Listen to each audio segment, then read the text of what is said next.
Bro ఇంకా మీరు ఆ గుప్పడంత మనసు స్టార్ట్ చేసి కూడా చాలా వైరల్ అయిపోయారు. చాలా ఇంతకుముందు కూడా ఒక సీరియల్ హీరోలా ఉండే. అవును. సీతమ్మ వాకిట్లో సిరిమల్ల చెట్టు, లక్ష్మీ కళ్యాణం ఇట్లా చేశాను. చాలా సీరియల్ చేస్తారు. సో అది రెండే తర్వాత ఇది. ఓకే. ఇందులో బాగా వైరల్ అయిపోయారు. ది మోస్ట్ విలన్ లాగా మీ ఎక్స్ప్రెషన్లు గానీ, సో అలా సీరియల్ చేసినప్పుడు కూడా నీకు బ్యాక్ బెచ్చింగ్ గానీ బయట నుంచి ఫోర్స్ ఏమైనా వచ్చిందా? అలాంటిదేం లేదు.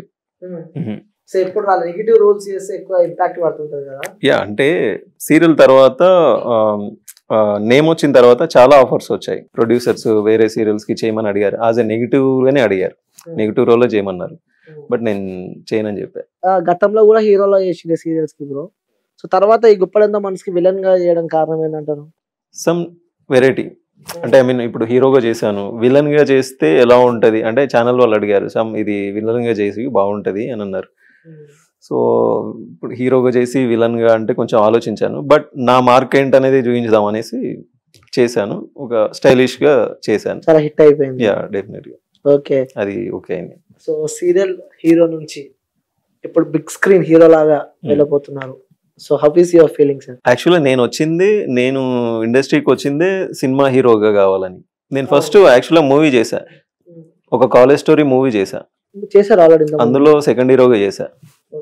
సో అది నా ఫస్ట్. ఇది సీరియల్స్ కాదు. నేను ఫస్ట్ నేను అంటే సీరియల్స్ ఏంటంటే ఫైనాన్షియల్ ప్రాబ్లమ్స్ వల్ల నేను సీరియల్ కు రావాల్సి వచ్చింది. ఫైనాన్షియల్ ప్రాబ్లమ్స్ వల్ల. యా.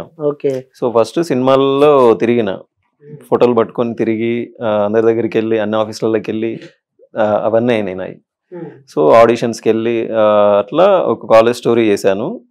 ఇంకోటి కందిరిగలో క్యారెక్టర్ చేశాను చిన్నగా. కందిరిగా అంతే. ఫైనాన్షియల్ చూస్తే కూడా కొన్ని వందల కోట్లు ఉన్నాయి.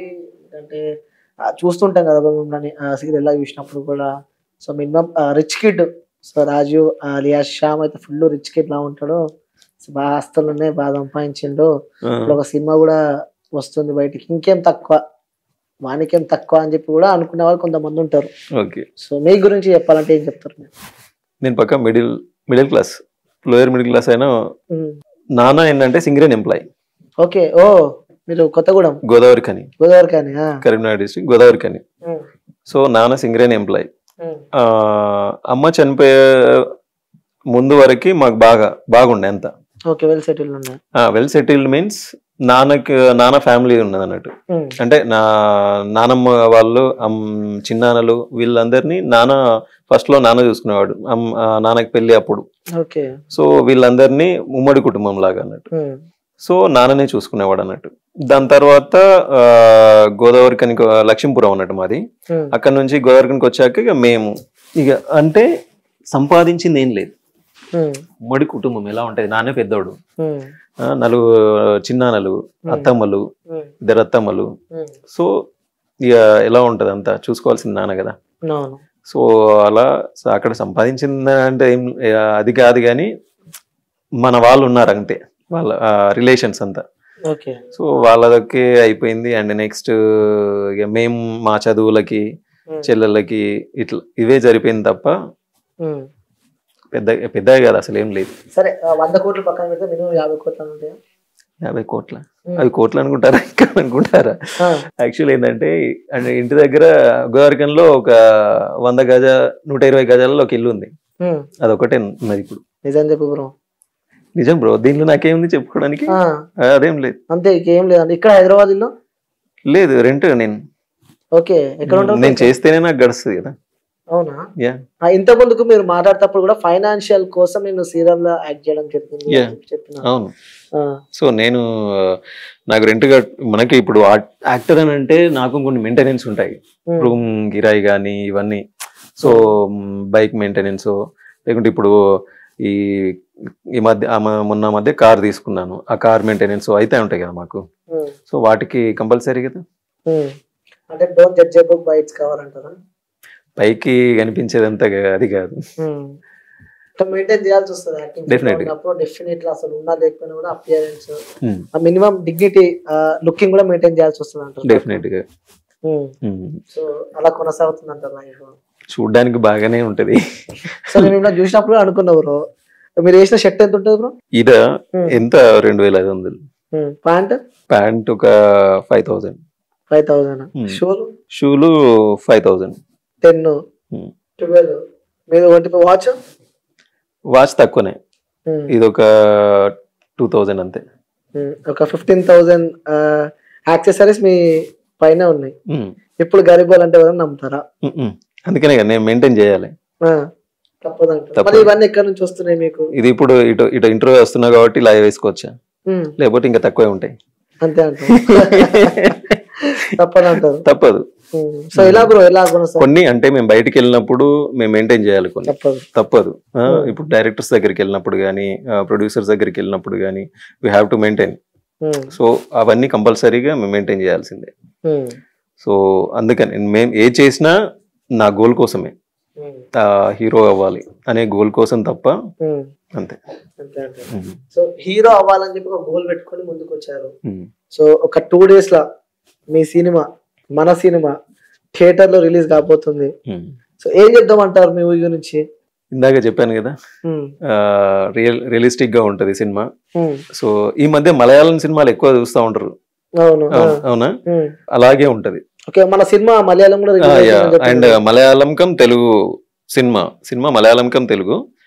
సో ఫస్ట్ మన తెలుగులో రిలీజ్ అవుతుంది, తర్వాత మలయాళం. సో ఆర్టిస్ట్ హీరోయిన్ వాళ్ళు కూడా మలయాళం అమ్మాయిలు. సో బ్రో ఇంకోటి, ఇప్పుడు ఇండస్ట్రీలో అడుగు పెట్టాలంటే ఇట్స్ నాట్ ఎ జోక్. ఎంతో కష్టపడితే, ఎంతో అణిగిమణిగి ఉంటే తప్ప ఇండస్ట్రీలో సెట్ గారు. సో మీరు ఏ ధైర్యంతో ఒక హీరో అయిదామని చెప్పి ముంగట్టుకు వచ్చారు? సో మీ సపోర్ట్ ఎవరున్నారు? సపోర్ట్ అంటే ఏం లేదు, నా ఓనే. నేను ఇప్పుడు ఎగ్జాంపుల్ రవితేజ గారు కానీ, చిరంజీవి గారికి సపోర్ట్ ఏముంది, రవితేజ గారికి సపోర్ట్ ఏముంది, వాళ్ళు నా ఇన్స్పిరేషన్. సో కాన్ఫిడెన్స్ ఉందా మీకు? డెఫినెట్ గా సినిమాకి ప్రజలు వస్తారు, మీ ఫ్యాన్స్ వచ్చి చూస్తారు అని చెప్పి డెఫినెట్ గా ఉంది. గట్టిగా ఇచ్చిన నమ్మకం ప్రొడ్యూసర్ కి? ఆయన నాకు ఇచ్చున్నాడు, అయితే అది మనది అని అనుకుంటాడు. భిక్షమన్న ప్రొడ్యూసర్. సో అన్నే చెప్తా ఉంటాడు, శ్యామ్ ఏది లేదు, వస్తారు చూస్తారు అంతే. మన ఏంటంటే రియలిస్టిక్ గా చేసినాం. సో ఎక్కడదో తీసుకొచ్చి చేయలేదు, జనాలలో జరిగేదే మనం ఇక్కడ చూపిస్తున్నాం. సో ఆటోమేటిక్ గా వచ్చేస్తారు అని చెప్తారు ఆయన. మొత్తం తెలంగాణ స్లాంగ్ ఉందా బ్రో? తెలంగాణ స్లాంగ్ అని ఏం లేదు. అంటే అది చూస్తే ఆ ట్రీజర్ చూసినట్టయితే మనకు అర్థమవుతుంది, కొంచెం ఆ మిస్టరీ అనిపిస్తుంది. యా, సస్పెన్స్ థ్రిల్లర్ లాగా అనిపిస్తుంది. అవునవును. సో ఇంకోటి, మీరు గోదావరి అని అంటున్నారు. రీసెంట్ గా మన సోయల్ కూడా ఒక మూవీ వచ్చింది. సో చూసారా మూవీ అది? యా చూసాను, బూట్ కట్ బాలరాజు. చూసారు, తను పడ్డ స్ట్రగుల్స్ కూడా ప్రతి వీడియోలో చెప్తూనే ఉంటారు సోయల్. అవును. సో అది చూసినప్పుడు ఎప్పుడైనా మీకు అనిపించిందా, అరే మనం కూడా అక్కడ సైడ్ వాళ్ళమే కదా, మనం కూడా ఇలాంటి ఫ్యూచర్ ఫేస్ చేయాల్సి వస్తుంది అని చెప్పి? ఫేస్ చేయాల్సి వస్తుంది అనేసి మనం అన్నిటికీ రెడీ అయ్యే ఇక్కడికి వచ్చాం. అది కదా, ఇప్పుడు ఈ సినిమా కాకపోతే ఇంకొకటి మనకి ఇద్దప్ప ఇంకొకటి తెలియదు కదా, మనం అంతే కదా, ఇద్దప్ప ఇంకోటి తెలియదు, ఇది కాకుండా ఇంకొకటి అంతే చేయడం తప్ప అన్నిటికీ రెడీ అయ్యే మనం ఉండాలి అంతే. గట్టి నమ్మకం పెట్టుకుని మూవీ పైన. ఫేవరెట్ యాక్టర్ ఎవరు? చిరంజీవి గారు, అండ్ చెప్పాను కదా రవితేజ గారు, పవన్ కళ్యాణ్ గారు స్టైల్ బాగుంటది. అసలు ఆయన వేరు. ఇప్పుడు ఆపరేషన్ లేకుండానే మోకాళ్లకు ప్లాస్మా ట్రీట్మెంట్, మీ ఆర్థోపెటిక్ సమస్యలన్నిటికీ రోబోటిక్ టెక్నాలజీ ద్వారా తక్కువ ఖర్చుతో శాశ్వత పరిష్కారం, ఫ్రీ కన్సల్టేషన్, ప్రతి ట్రీట్మెంట్ పై 20% డిస్కౌంట్. ఈ ఆఫర్ కొద్ది రోజులు మాత్రమే, త్వరపడండి. V9 hospitals 9281465842.